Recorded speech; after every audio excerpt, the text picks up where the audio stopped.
Hello everyone, welcome to the session. Just give me 1 second. Just give me 1 second, I'll be online.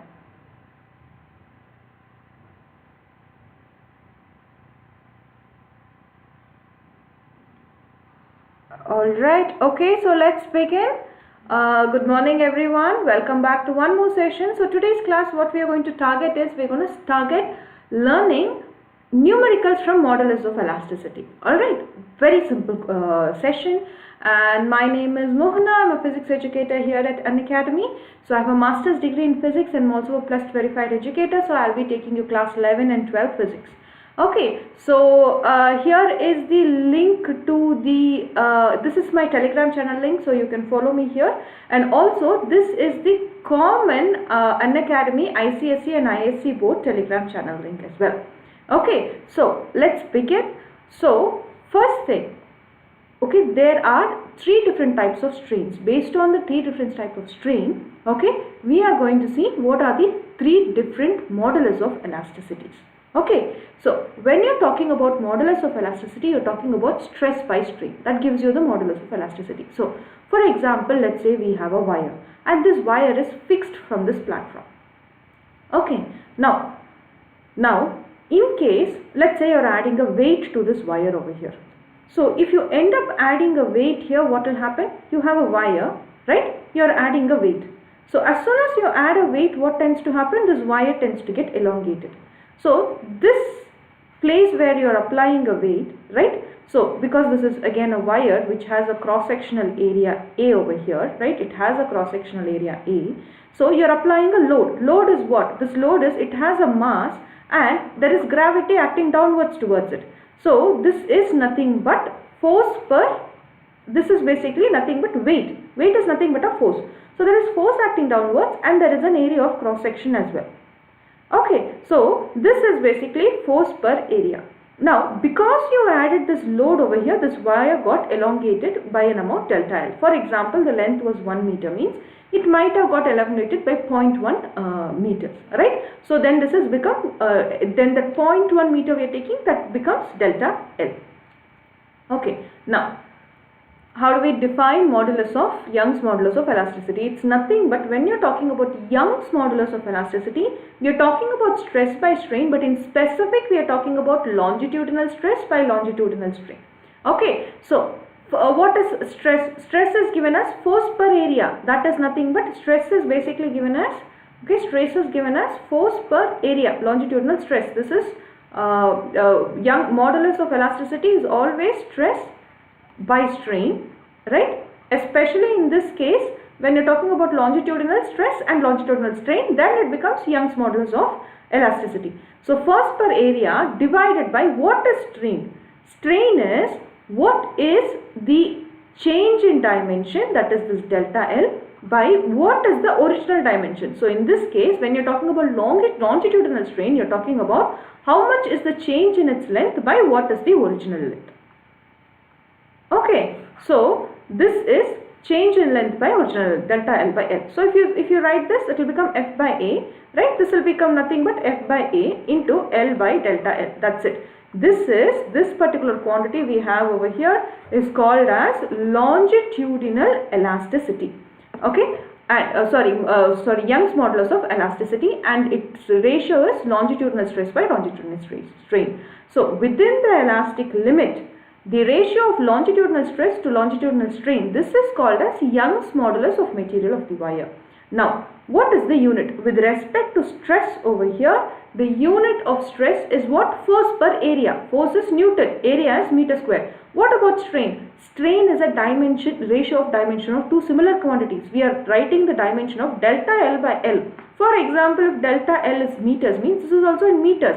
Ratio of two similar quantities, they tend to get cancelled, so it does not have any unit. In other words, it has no dimension also. Okay, so obviously strain has no dimension. So what is the unit? What is basically the Young's modulus of elasticity's unit? It has the same unit as that of stress.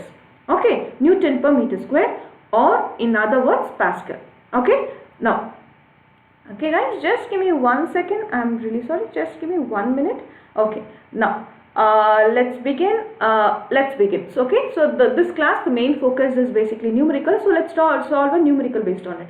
Okay, an iron rod of length 4 meters having a cross-sectional area of 75 meters square is stretched by 1 millimeter when a mass of 750 kilogram is hung from its lower end. We want to find what is the Young's modulus of iron rod from this data. That's all we want to find. Okay, very simple question. Give this a try and let me also start solving.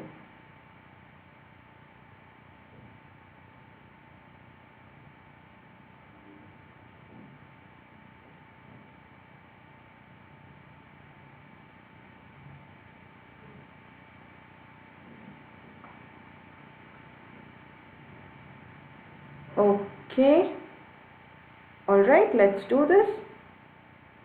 Okay, very simple. What are the data given over here? Here they are saying we have a wire, iron rod of length 4 meters. Okay, so from here what is the length? Length over here they are saying according to the question is 4 meter. And it has a cross-sectional area of 75 millimeter square. So this area of cross-section is what? 75 millimeter square. A is 75 millimeter square. Next, it is stretched by 1 millimeter when a mass of 750 kilogram is hung. Okay, so what is the mass you are adding over here? Okay, forces, in this case, this force is nothing but weight, which means there is a weight stuck over here. Weight is mass into gravitational force. What is mass over here? Mass over here is 750 into what is gravity, right? Acceleration due to gravity is 9.8. This is basically the force F over here. Okay. Now this into this, because you are adding this force, this wire is stretched by how much amount? Wire is stretched by an amount of 1 millimeter. Okay, this wire is stretched by an amount of 1 millimeter. Okay, these are the data given. Very simple to find from here. So what we have? Okay, from here what is Young's modulus of elasticity?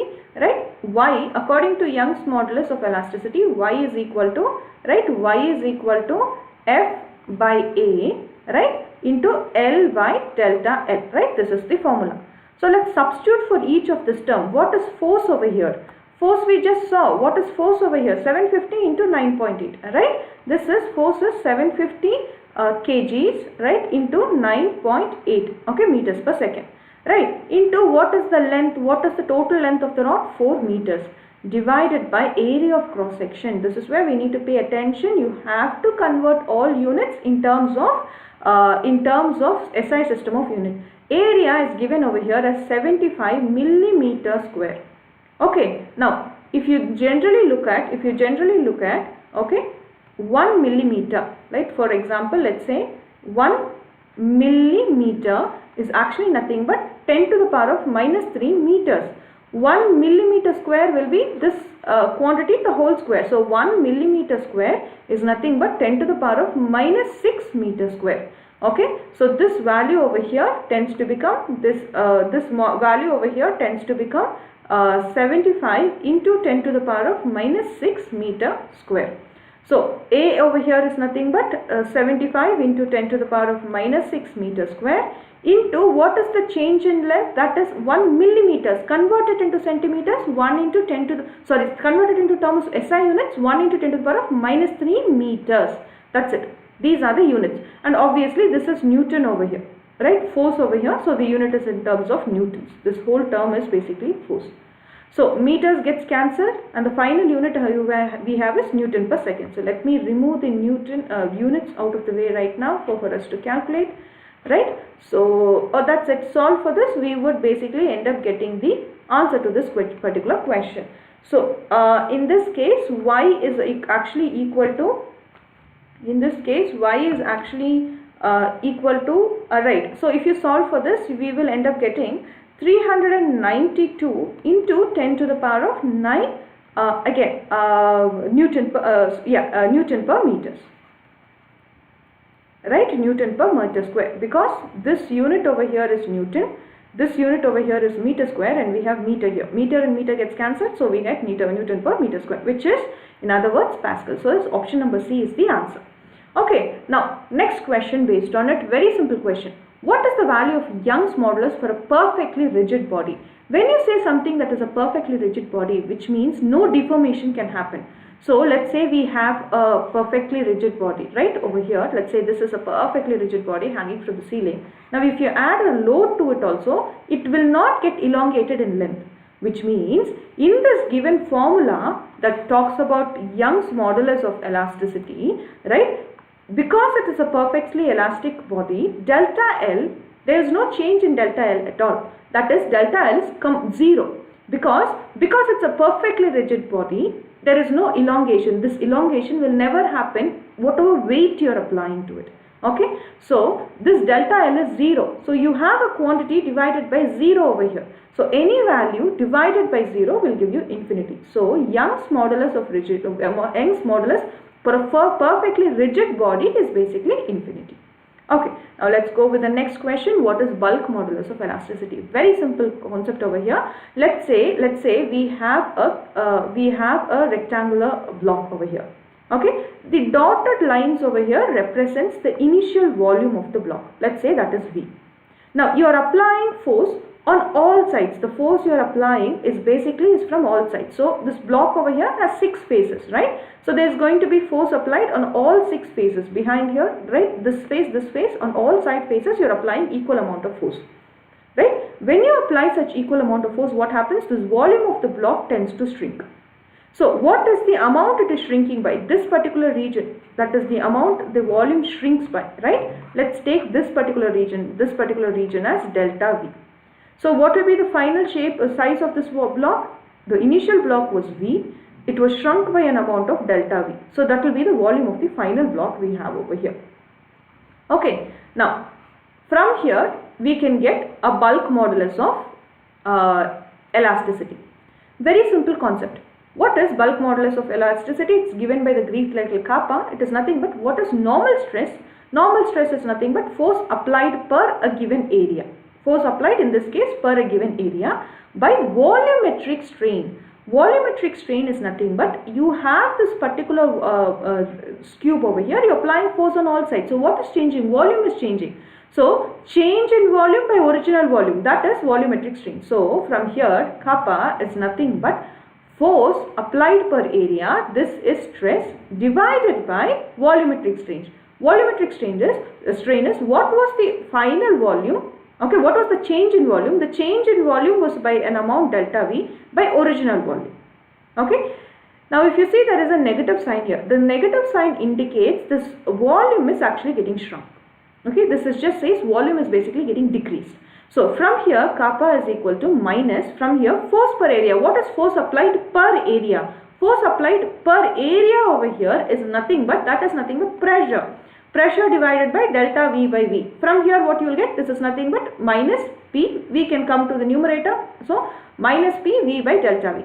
Again, only force per area, the unit is Newton per meter square. This volume is a ratio of similar quantity. So it has no unit. So again, bulk modulus of elasticity also has the same unit as Young's modulus of elasticity. Okay. So Newton per meter square or Pascal. That is going to be the unit over here as well. Now, how do we define bulk modulus of elasticity? Very simple. Within an elastic limit, what is the ratio of normal stress to volumetric stress? This is bulk modulus of elasticity. Okay. So let's do at least 2 numericals based on this. Very simple. The first question is the pressure of a medium is changed from 1.01 into 10 to the power of 5 Pascal to 1.18 into 10 to the power of 5 Pascal. What is the change? If the change in volume is 25%, keeping temperature constant, right? Because if you are changing pressure or volume, at least one variable with respect to pressure, volume and temperature, if you are changing any 2 variables, one variable has to be constant. So here we are keeping temperature constant. Find the bulk modulus of this particular medium. This is the question asked. Why? Because there is a change in volume. So with respect to rigidity of elasticity, if there is a change in length, increase or decrease in length, it's Young's modulus. But when there is a change in volume, it is bulk modulus. Okay, very simple question. Let's try and solve this question also, right? So what is the change in pressure over here?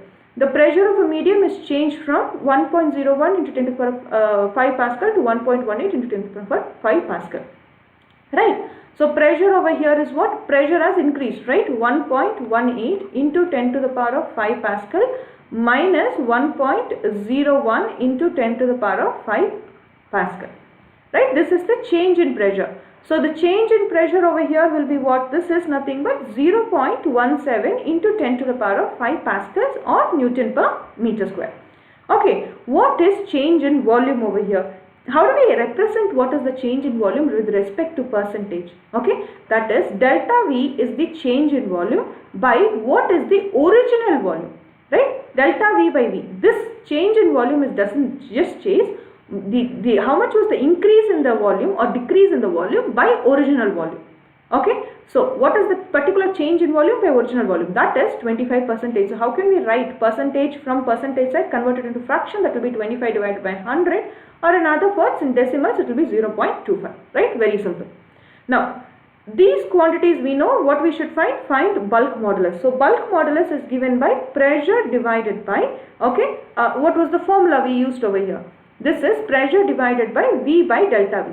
So what I am going to do is I am going to bring the V down here to the numerator. This will be nothing but delta V by V. The negative sign is just to indicate there is a change in, that is the volume has basically shrunk. That just says if its bulk modulus is positive, then there is a change in volume has increased. If the bulk modulus is negative, right, then the negative sign over there just indicates the volume is shrinking. That's all. Okay, so which means the given cube has basically decreased in its volume. So delta V by V. This is what is the change in pressure? 0.17 into 10 to the power of 5 pascal divided by what is the change in volume? Delta V by V is 0.25. So 17 divided by 25, right? This will be 17 divided by 25 is nothing but 0.68 into 10 to the power of 5 pascal. That's it. This is your answer. Okay, so let's do one more numerical. Another one is the sphere. The sphere contracts in volume by 5% when taken to the bottom of a sea 75 kilometers deep. Okay, find bulk modulus of the material of the sphere. Density of sea water is given. Okay, now it's given as 10 to the power of 3 kilogram per meter cube. Now, what is the first statement over here? The sphere contracts in volume by 5%. So if this is the original size, then its volume contracts. What is this change over here? This change in this particular size over here, this is by 5%. Okay, the change in its volume is actually 5%. Okay, very simple. Now, from here, what is the quantity given? That is delta V by V. What is that? Change in volume is 5%. 5% is 5 divided by 100. So, if the total volume is 100%, out of it, the change is around 5. Right? If you take the total volume to be 100, change is around 5. Right? That's what this indicates. So, delta V by V is actually 5 divided by 100, or you can write 0.05. Now, what is the other quantity that is given in this case? Now they are saying when taken to the bottom of the sea. So if this is the surface, from the surface of the sea, this particular sphere is taken to a bottom, right, to a depth of about 75 kilometers. Now, when that happens, this is of the form pressure due to a liquid column. Right. So pressure due to a liquid column, what is the formula? That will depend on the pressure. When there is a liquid column, it will depend on this particular pressure will depend on what is the height of the liquid column. From this particular, if the sphere is over here, above it, what is the height of the liquid column into gravity, right, into density. Acceleration due to gravity into density. That's what is pressure over here. So here when they say this particular sphere is taken 75 kilometers deep, then this is basically we are talking about the h height value over here, right? So h is, from this particular question we understand that h is nothing but 75 kilometers. So let's do that, let's write that. Okay, so let's write that separately. So h is 75 kilometers. So again, when you are solving, be very careful. That is kilometers converted in terms of SI system of units. So 75 into 10 to the power of 3 meters. Okay, what should we find? We want to find bulk modulus. We want to find kappa, bulk modulus. What is given? Density is given. Density of the sea water. That tells us what is the density of the sea water over here. This rho is given to be 10 to the power of 3 kilogram meter inverse 3. Okay, so from here, very simple. What is this pressure? What is pressure? Let's calculate pressure from this. Pressure is 75 into 10 to the power of 3 meters, right, into 9.8, right, height of the column, height of the, if there is a sphere, above it what is the height of the liquid column, right? In this case, to which depth, to what depth in the sea water the sphere is taken, right? From that sphere, above it how much column of water, sea water is there, that is h at 75 kilometers, into acceleration due to gravity is 9.8, right, into density of water is 1 into 10 to the power of 3. So this is pretty simple. So if you do 75 times 9.8, you end up getting 375, okay, into 10 to the power of 6, right, into 10 to the power of 6 Newton per meter over here. Okay, now from here we want to find bulk modulus. Bulk modulus is what? It is pressure divided by change in volume, right? So what is pressure? Pressure is nothing but by volumetric strain. Sorry, not change in volume, it's volumetric strain to be very specific. What is pressure over here? 735, right, into 10 to the power of 6 divided by, what is this volumetric strain? This we can actually write as 5 into 10 to the power of minus 2, right? If I am writing this as 5 divided by 10, I can write it as 5 into 10 to the power of minus 2, right? I can write this as this quantity. Be very sure this does not have a unit. So from here, if you solve for it, you will get actually somewhere about 147, right? 735 divided by 5 is 137 into 10 to the power of 8. So, but the answer over here does not have power terms in 10 to the power of 8. So, what we are going to do is we are going to multiply by 2 and also we are going to divide by 2. So, 147 into 10 to the power of minus 2 is 1.47 into 10 to the power of 10, and the unit is Newton per meters, that is Pascal. So, this is actually the bulk modulus of the material. Okay, so now that we did bulk modulus as well as bulk modulus of elasticity, let's see what is shear modulus of rigidity. Shear modulus of rigidity is a very simple concept. Okay, let's say we have a surface over here, a cube or rectangular cube over here, and the lower part of the surface is fixed. Now see, normal to the surface, if I apply a force, that is normal or perpendicular force, right? Now parallel to the surface, if I apply a force, that is tangential force. So tangential force is applied on this surface over here. Because you are applying a tangential force on this particular surface, what tends to happen? This area is fixed. If this particular lower surface over here is fixed and you are applying a force on this top surface, what will happen? This tends to move. These regions over here, they tend to move. Right, they tend to move over here. Now this becomes the new shape. So if I have to plot that, I can say now this becomes the new shape, right? This becomes the new shape of the block. So when you apply a tangential force, the shape of the block tends to get deformed, right, in a manner in the direction in which the force is basically applied. Okay, so force is applied on an area, force per area, that is stress, right? Force is applied on this area over here, force per area stress. Now let's say this is length of the block over here, this is length, and what is the change over here? Because we are applying a force, this is the change in the length. Okay, so this is originally the length, right? And after applying a force, it moves by a certain distance. This angle is theta. This theta is nothing but shear strain.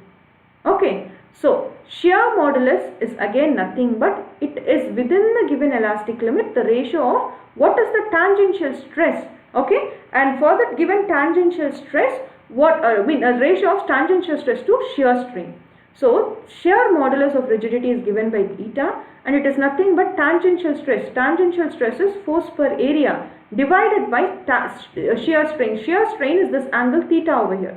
This phase, by how many degrees it moves. Okay, that is shear strain. So shear strain is, again you can take tangent of this angle to find the value. So here we have force per area divided by, if I take tan of this angle, what do I get? We will end up getting delta L, right? Tan theta means tan of, this is a right angle triangle. If I end up taking tan theta, this will be delta L by L. Right, from here I get shear modulus as nothing but equal to force per area, right, into L comes to the numerator, right, L into delta L. Again, what is the unit over here? Only this particular quantity has a only stress has a unit over here. Unit of stress is Newton per meter square. So all three modulus of rigidity has same unit, that is the unit of stress Newton per meter square. If what is the dimensional formula is asked, remember it has the same dimensional formula of stress over here. Okay, very simple. This is shear modulus. Now let's do a numerical based on it. A 60 kg motor rests on 4 cylindrical rubber block.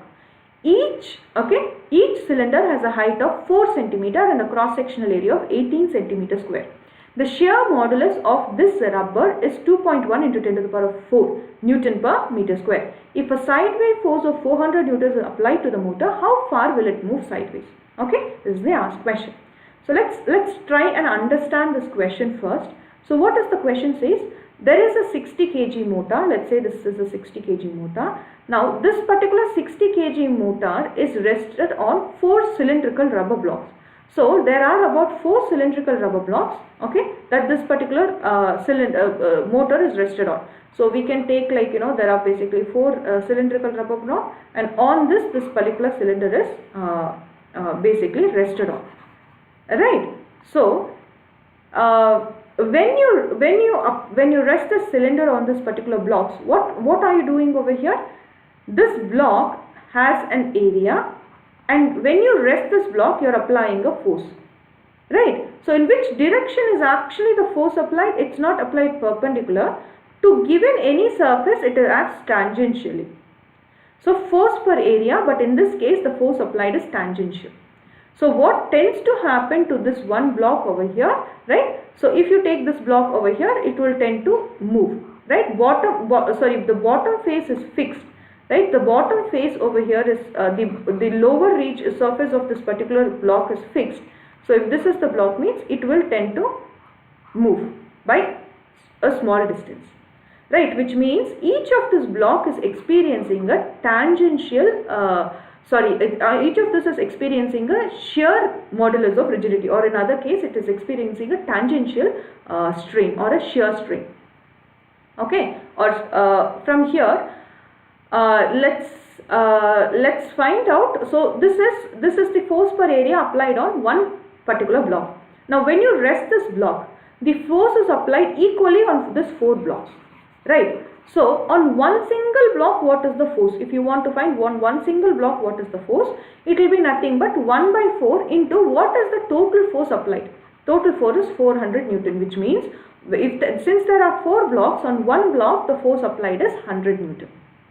Okay, now each cylinder has a height of 4 centimeters. So these 4 cylindrical blocks we have on which the motor is rested. Each cylinder, the height of the cylinder, that talks about the length of this side over here, is 4 centimeters. Okay, so this height is nothing but, if you take shear modulus, this height is nothing but this length over here, right? That's the height of the cylinder. So L over here is nothing but 4 centimeters. Again, first thing you have to take into account is convert all units in this case you can convert all units into you can convert it into SI system of units, but since the final equation is again asked in centimeters only, you can actually directly keep it as it is, just as 4 centimeters. You can convert if the answer is asked in meters, or even if you are converting, again you have to convert back into centimeters. For that reason I leave this as it is. Let's say this is 4 centimeters. Okay, so this is 4 centimeters, and what is the area of cross section? Okay, area of cross section of each cylindrical block will be this area that we have over here. It will basically be this area over here. This is area of cross section for a given. That's where the force is applied. Force is applied per this particular area, right? So in this case, this is nothing but area of cross section. In this case, is nothing but given as 18 centimeters square. I am reading everything in centimeters because the final answer is in centimeters. Okay. Shear modulus is what? 2.1 in this case into 10 to the power of 4 Newton per meter square. Okay, Now what are they asking us to find? How far will this, if a sideways force of 400 Newton is applied to the motor, how far will it move sideways? Okay, so you apply this force over here. Each of the block is moving by a small amount towards, let's say everything is moving towards right. Then the entire block, because this particular cylinder is, because the see, each of this block, right, this floor block over here, its shape changes, right? It moves by a small distance. Because each of these blocks is moving by a small distance over here. Now when I rest a cylinder on top, what will happen? That also will move by a small distance. So how much distance it moves? It depends on how much distance this particular small block over here moves. That how much distance it moves is nothing but that delta L. It moves by an amount of delta L. Okay, so delta L over here is what? Delta L over here is given as, this is what we want to find. Delta L is what we want to find. So let's substitute all quantities we have with whatever quantities we have. Let's substitute for that. What is the formula we know? We know shear modulus is given by force per area into length by delta L. What do we want to find? We want to find delta L, which is force per area. L into eta we can take to the other side.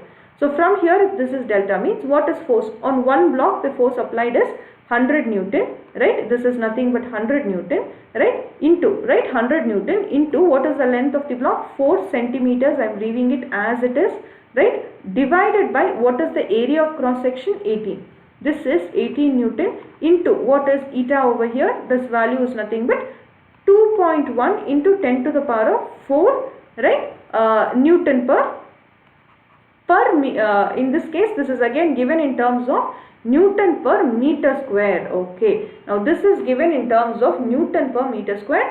So again, what we have to do, we have to convert all the units here, because this unit is again in terms of Newton per meter square.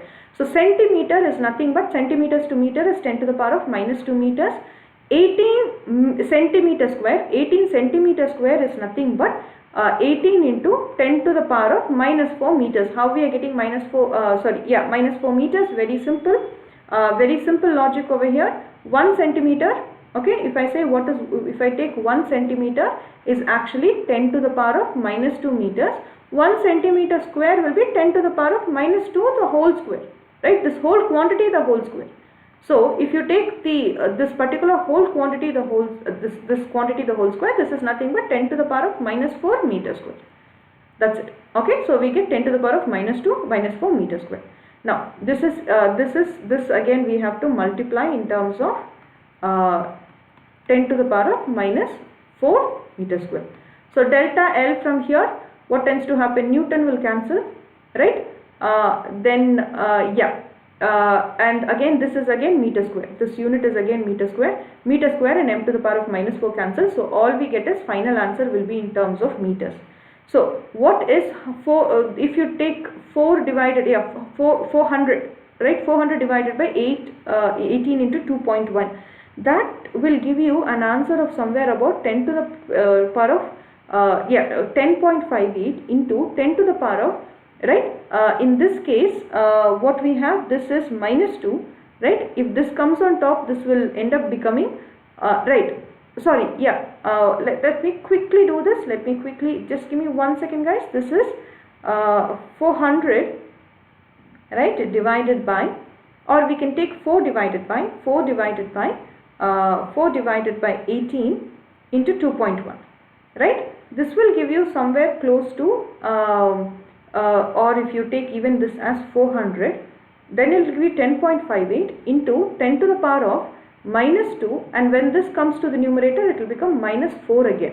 So this quantity will be somewhere close to 10 to the power of minus 6 meters, right?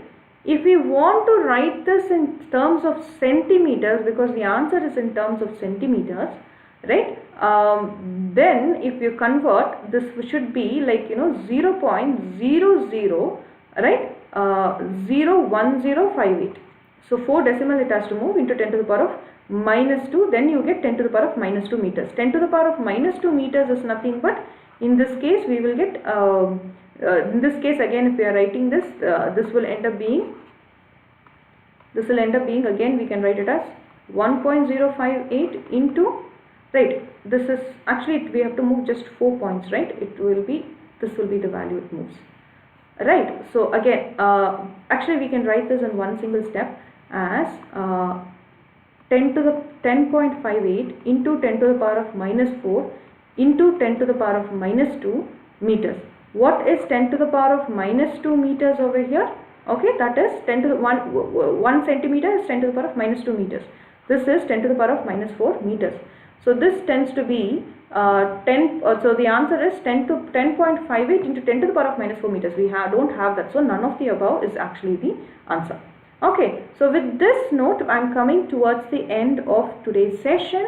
So if you like this class, please share it among your friends and do subscribe to the channel and click on the bell icon to get further notification. Alright, so go down to the description box. There would be link given to all the special classes that will be happening in this month, and these special classes happens on the Unacademy platform and it's absolutely free. So do subscribe to those channels as well. Okay, see you all in the next class. Bye.